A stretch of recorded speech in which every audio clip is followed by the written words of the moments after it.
रात को 1 बजे अचानक फोन की रिंग बजने लगी। 25 साल का रोहित खुश होते हुए फोन को रिसीव किया। रोहित को लगा कि उसकी नई गर्लफ्रेंड होगी, पर फोन की दूसरी तरफ से आवाज आई, जन्मदिन मुबारक हो बेटा। आज मेरा बेटा पूरे 25 साल का हो गया है, इसलिए मैं बहुत खुश हूँ। माँ की आवाज़ सुनते ही रोहित के चेहरे के एक्सप्रेशन बदल गए और वो गुस्से में बोला, माँ तुझे समझ नहीं आता क्या? इतनी सी बात के लिए मेरी नींद खराब कर दी। और इतना कहते ही रोहित फ़ोन को काट दिया। फिर थोड़ी देर बाद फ़ोन की रिंग बजने लगी। रोहित फिर से फ़ोन उठाया, पर इस बार फ़ोन पर उसके पापा थे। रोहित इस बार आराम से बात करते हुए अपने पापा से बोला, थैंक यू पापा, आपने मुझे बर्थडे विश करने के लिए फ़ोन किया, वो भी इतनी रात को। पापा बोले, नहीं बेटा, मैं तुम्हें विश करने के लिए नहीं, बल्कि ये बताने के लिए फ़ोन किया हूँ कि तुम्हारी माँ बिल्कुल पागल है। वो इतनी पागल है कि पिछले 1 महीने से मुझे हर दिन तेरा बर्थडे याद दिलाते आ रही है। वो इतनी पागल है कि तू हमसे सैकड़ों किलोमीटर दूर है, फिर भी वो अपने हाथों से तेरे लिए केक बनाया है और ऊपर से ये जिद कर बैठी है कि जब तक वो तुझे विश नहीं कर देगी तब तक न खुद खाएगी और न मुझे खाने देगी। रोहित अपने पापा की बातों को ध्यान से सुन रहा था।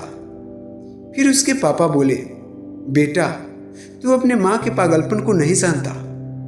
मैं जानता हूँ, वो तो 26 साल पहले ही पागल हो गई थी, जब डॉक्टर ने उससे ये कहा था कि हम या तो बच्चे को बचा सकते हैं या बच्चे की माँ को, और उसने बिना 1 सेकंड भी सोचे बच्चे को बचाने का फैसला ले लिया था और मुझे भी कसम देकर उस फॉर्म पर साइन करने के लिए मना लिया था, जिस पर लिखा था उसकी ज़िंदगी इस ऑपरेशन से खतरे में है और अगर उसे कुछ होता है तो उसके जिम्मेदार डॉक्टर नहीं होंगे। अब तू ही बता, बिना तुझे देखे जो औरत तेरे लिए मरने को तैयार हो जाए, उसे हम पागल नहीं कहेंगे तो क्या कहेंगे?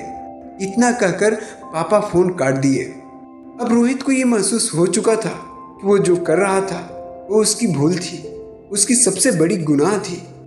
पश्चाताप के आंसू उसकी आंखों से बह निकले और सुबह होते ही रोहित अपने घर से निकल पड़ा ताकि वो अपने माँ बाप से जाकर माफ़ी मांग सके। घर पहुँचते ही उसने पहले अपने माँ से माफ़ी मांगी और फिर माँ ने उसे गले लगा लिया। फिर वो अपने पापा से माफ़ी मांगने लगा। तब पापा ने कहा, कोई बात नहीं बेटा, जा तू वापस चला जा। तेरी माँ हमेशा कहती थी कि तू उसे बुढ़ापे में संभालेगा। अरे इस पगली को क्या मालूम कि जिसका बेटा उसके एक फ़ोन करने से परेशान हो जाता है, वह उसे उम्र भर क्या संभालेगा। बाप की ऐसी करी हुई बातें सुनकर रोहित की आंखें बहने लगी। वो सर झुकाए अपने बाप के सामने चुपचाप खड़ा रहा। अपने बेटे को परेशान होता देख माँ उठकर अपने बेटे के पास आई और उसके पापा से बोली, जाने दीजिए, माफ़ कर दीजिए, आखिर हमारा ही तो बेटा है। दोस्तों, इस कहानी का तात्पर्य सिर्फ इतना है कि माँ की ममता का मोल न कोई लगा पाया था और न कोई लगा पाएगा। 9 महीने परसों की पीड़ा सहन करने के बाद जो माँ हमें एक नई जिंदगी देती है, उस माँ बाप को हम भला दिल कैसे दुखा सकते हैं।